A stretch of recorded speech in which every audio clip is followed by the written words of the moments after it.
Hey y'all, welcome back to the channel. So it's official. I have the spring bug and I am desperately wanting to get outside and get back into my garden beds.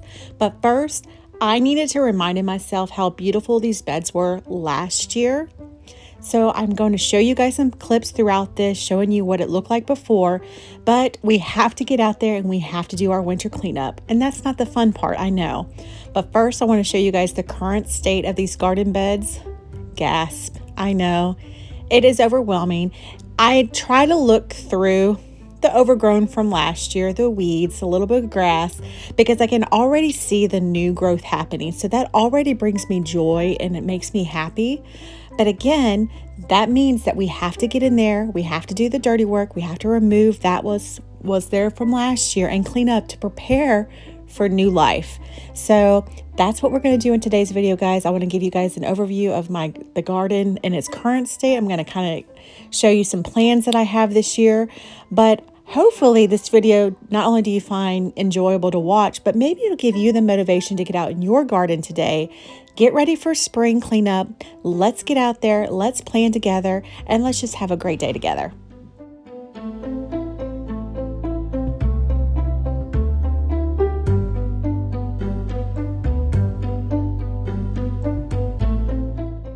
If this is your first time visiting, welcome. My name is Kathy. I am a stay-at-home mom. Here in Virginia, we homeschool, we have a homestead in life, and I do everything antiquing, thrifting, and homemaking. Today, I am sharing with you one of my greatest passions, and that is my garden beds. Guys, this has been a labor of love. We have been in this house now for 4 years, and I knew when we moved here that I absolutely wanted to have the perfect cottage garden. Now, I will tell you, it has been a labor of love. Every single year, I have added new plants. I have rescued plants. That is one of my favorite things to do, guys. I go to Lowe's and I look at the clearance carts, and I love to rescue plants. But that also means that every single year, I like to, move plants. I will split them and divide them and move them into new places. And I absolutely love doing that. But part of that process is absolutely doing this dirty work, y'all. Cleaning up everything, pruning everything to prepare it. And, sometimes I have to motivate myself to do that. So I also like watching these videos. But let's get here to the very first plant I ever bought at this house. And these are these gorgeous limelight hydrangeas. Y'all, I absolutely love these plants. This will be the 4th year. So last year was the first year that they actually got to their full height, which is 6 feet tall. And they were absolutely stunning. All right, so when you're looking down in your plant, you should be able to see, and everything should be growing out. So if you have anything that's growing on top of something or rubbing against, I want to show you guys what I'm talking about. You need to prune it away. So for example, right here, these two are hitting each other. So what you'll find is that they will rub each other raw, and your branches will get so weakened, it opens it up for disease, but it also make it where it won't hold your blooms. So it's better to cut this away, and you can see this one's already wounded. Cut it away. Here's another tip I will share with you guys, and you will see this throughout the video. I always have alcohol with me. I always use alcohol on any of my cutting devices, my shears, anything. Again, just trying to prevent any kind of disease spread or anything from the plants. So you will see me constantly throughout this video using that alcohol to make sure that my clippers or tools are as clean as possible.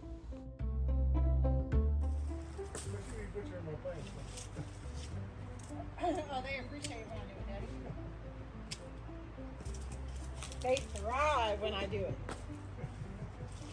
And now that I actually have learned how to do it properly, oh, they really love it.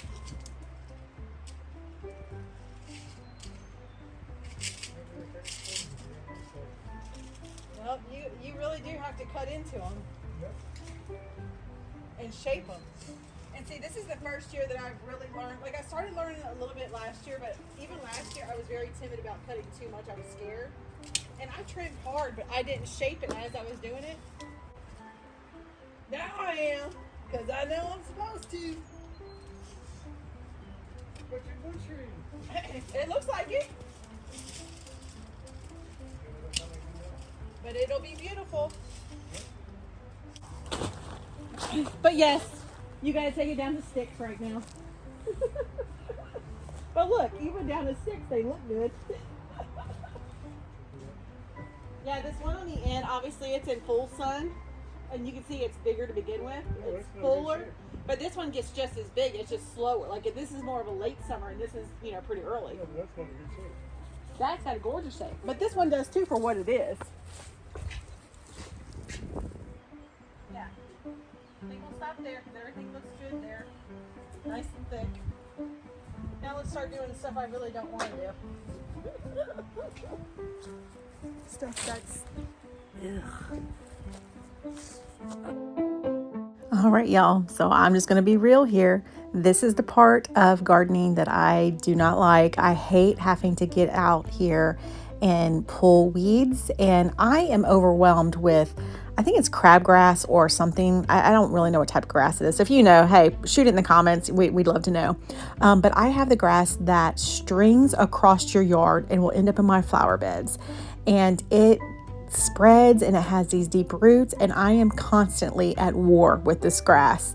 And yeah, I dread it. Every spring, every fall, I have to deal with it. But I do get in here, and you will also see in my yard, I am overwhelmed right now. The first thing in the spring, I always get nettle, which I know some people say that you can drink or eat or whatever. No, thank you. But so I'm also pulling that out of my garden bed as well as my yard.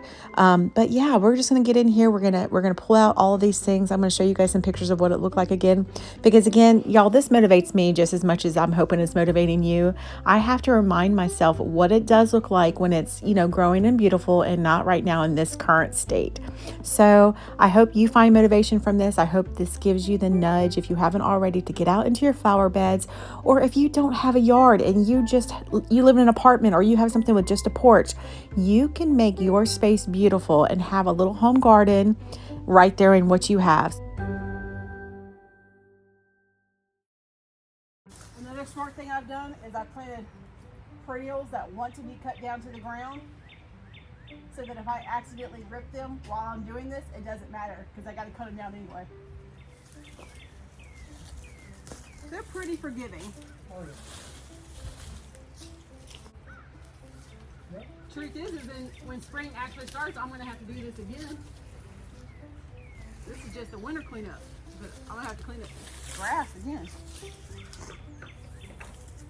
Yeah, I've already done mine, man. Worst mistake I ever made was tilling this. I should have got that sod remover and took off like the first couple layers that had seeds and stuff in it, and then I would have never had this issue. But I didn't do that. I didn't know anything about that. Well, in my house, they used that herbicide, killed it all. And it never came back, either. Whatever they used worked good. We have new beds behind the house. Well, they probably did that before they ever They put did. plants in. Yep. So it's a constant struggle for me. But it'll finally die. Well, 4 years later, it ain't died yet. You need to keep the tarp?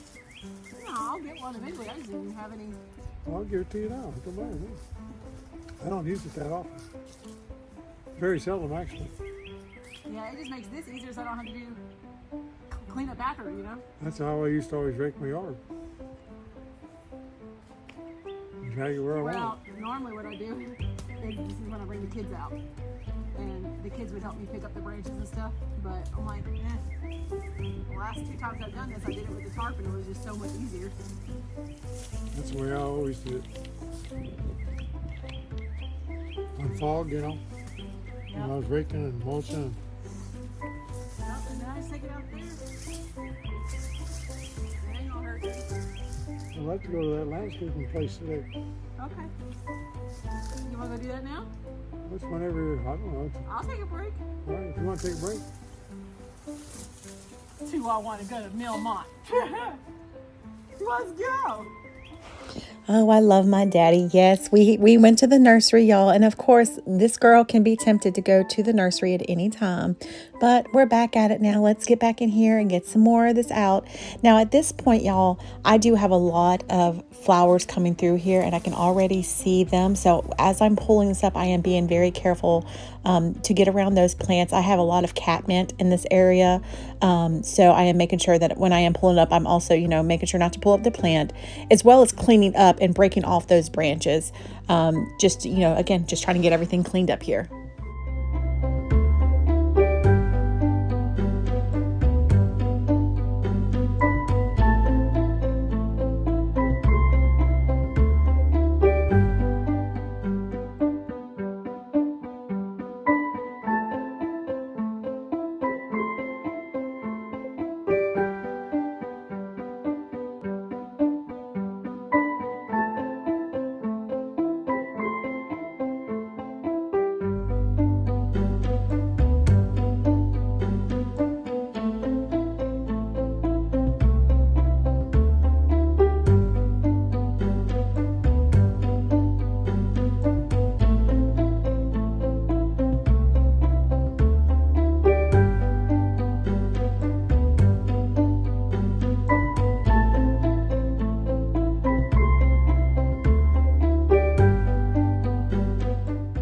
Y'all, throughout this video, you will see interactions with me and my daddy, and we're having conversations. I was so blessed this day. He was actually here helping me do some painting around the yard. But one of my favorite things to do with my daddy is we talk about gardening, and he will come and give me tips, and we share plants. And he always says that he is not a gardener where he can't, choose plants and stuff. So he always asks my opinion. And y'all, that is just a special memory for me. And that's one of the reasons I also make these videos, because again, there will be a point that, my parents will no longer be with me, and I will have these videos forever to look back and replay these conversations. And I actually also keep voicemails on my phone for the same reason. I hear my daddy calling me and telling me he loves me. And goodness gracious, I didn't expect to get emotional, but it's just very special to have things like this. So I love YouTube for this reason as well.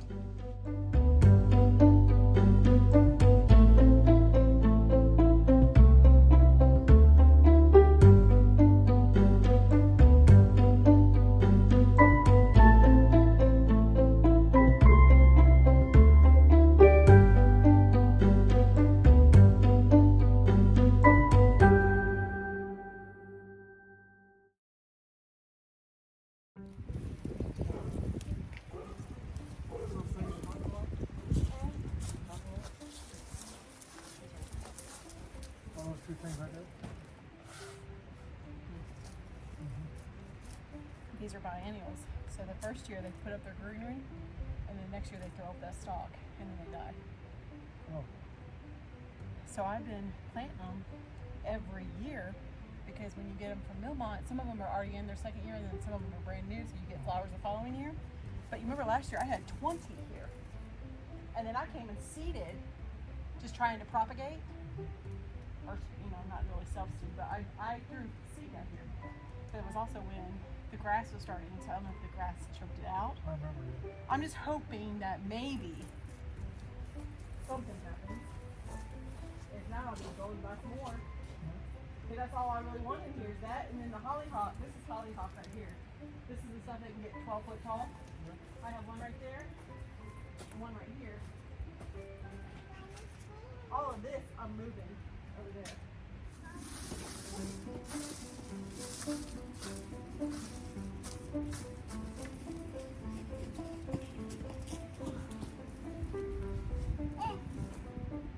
I pretty much got it all pulled out. Like, you can pull this out right here. Like, I've already got it all loosened. So I can pull the light down. I'll start over here. That's just loose. Picked up. Just be careful because I got plants.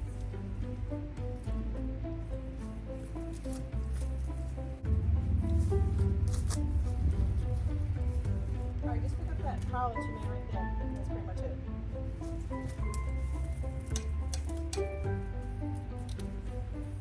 So my little helper is always wanting to help me do anything in the garden. Most of the time though, y'all, and y'all will see it in this video here shortly, she will help me long enough until she is able to start digging for earthworms.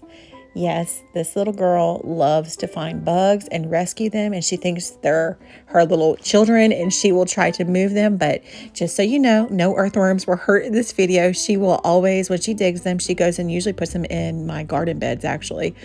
She does rescue them. But yeah, she loves being out here. My son, not so much. He will come out, but he is not interested. He is much more technical, electronically based. He loves, more, I guess it requires more thinking. The creative and the decorative, he could care less. So I guess a typical guy, right?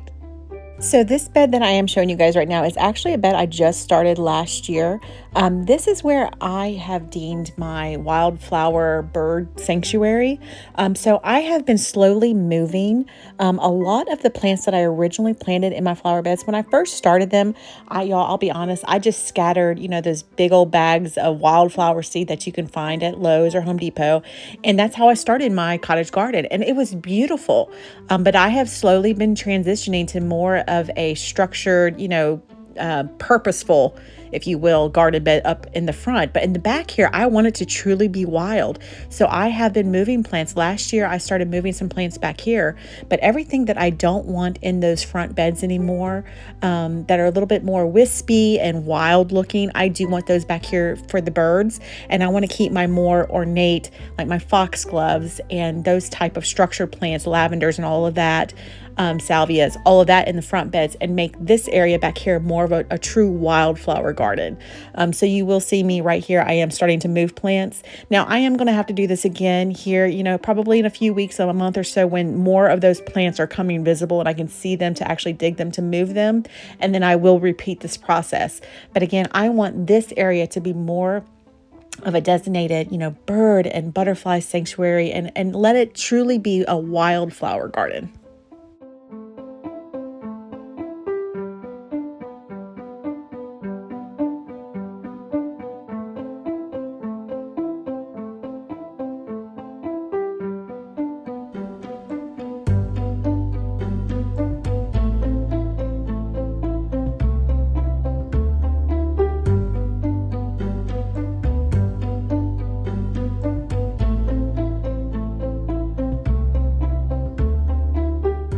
Y'all, I was so blessed on this day as well. So normally after you transplant a plant or plant it, for the first time, you want to, I always add fertilizer to it, but you also want to water it in. Luckily, y'all, it rained this night, so I didn't have to water. So I got very, very lucky here.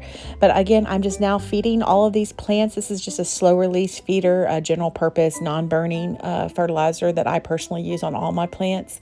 It's safe for, both flowers, vegetables. I put it up here in the strawberries. It's fine. So it's a fantastic product and I absolutely love it. All right, y'all, this water fountain I actually built last year, and I was so nervous when I started this. I didn't know if it was going to make it through the winter, y'all, because just a few weeks ago, this was frozen solid, and I didn't know if that pump was going to make it through the winter, y'all. So when we put that back on and that fountain immediately came on, I was so happy. And I feel like I need to address something because I'm sure I will hear it in the comments if I don't. On this day, y'all, it was almost 70 degrees outside, but you will see that I am wearing several layers of clothes, and so is my daddy. So we have very, very sensitive skin. And when I do my gardening, I break out really bad in hives from anything I touch. So the only thing you see, I don't have gloves on is because I need to be able to feel stuff. But I do wear, leggings. I have to have everything pulled up because otherwise my skin breaks out so bad. So I just didn't want anybody saying, why has she got all this clothes on and her daughter's out here with no coat on, her kids are out here. Just so you know, that's why. All right, and by this time, y'all, I was getting tired and it was time for lunch. So we're going to end this video here at this final planter for today. This is our welcome planter that's right here at the bottom of my stairs. But I just want to thank you guys so much for your support. Thank you so much for watching today. I hope this did motivate you to get out into your garden to start planting, y'all, because spring is coming and I am so very excited. I have so many plans. Again, a lot of it is relocating plants. We'll see, I did seed in the fall, so we're going to see what comes up, what I need to add. I guarantee you there will be some trips to Lowe's because, again, I am a rescuing mama and I'm going to go find some. But until next time, y'all, I hope you have a fantastic day. Happy planting, happy spring. It's coming soon, and we'll see you in the next one. Bye, y'all.